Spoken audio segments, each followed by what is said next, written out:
Je suis Nathan Cholet, j'habite à Bersonnet-en-Othe, dans l'Aube. C'est au sud de Troyes, de la ville de Troyes.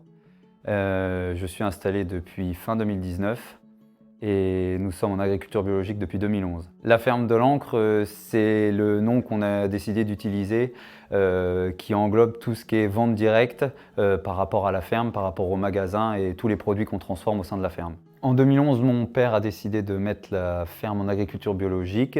Donc il a commencé à faire des sachets de lentilles vertes tout seul, sans magasin. Et ensuite, au fur et à mesure, il a fait des pois cassés et ensuite des lentillons de champagne.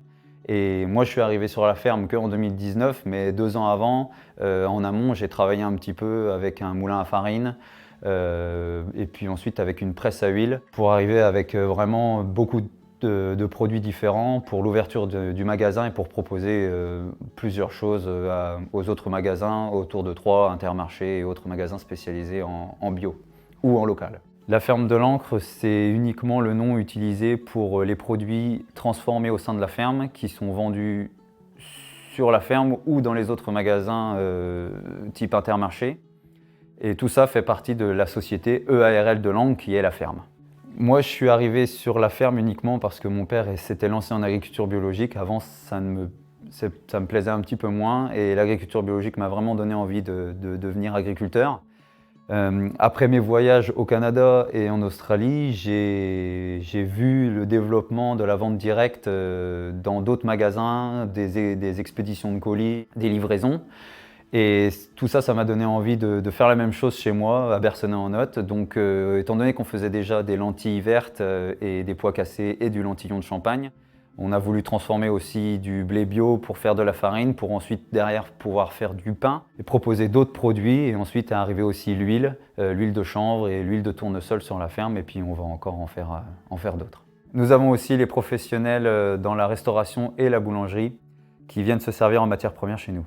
Vous pouvez trouver 5 personnes sur la ferme. Moi, je suis là toute l'année. Il y a un salarié aussi toute l'année présent sur la ferme pour travailler dans les champs, mais aussi un petit peu sur le magasin. Il y a une personne qui est là uniquement le vendredi après-midi pour préparer le magasin, nettoyer et remplir les rayons. Et nous avons aussi mon père qui est en retraite, mais qui est très souvent sur la ferme. Et ma maman qui s'occupe énormément du bureau au sein de la ferme, de la mienne et de la sienne.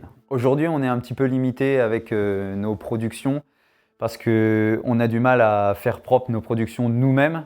Donc nos blés, nos lentilles, tout ça sont emmenés chez un prestataire qui va nous passer ça au trieur optique. Et l'intérêt, c'est d'avoir son propre trieur optique demain au sein de la ferme. Aussi d'avoir un nouveau moulin pour avoir un débit un peu plus important au niveau de la farine. Et pourquoi pas avoir d'autres outils comme une décortiqueuse, aussi une brosse à grains pour enlever toutes les poussières qu'il pourrait y avoir autour des grains de blé ou lustrer les lentilles.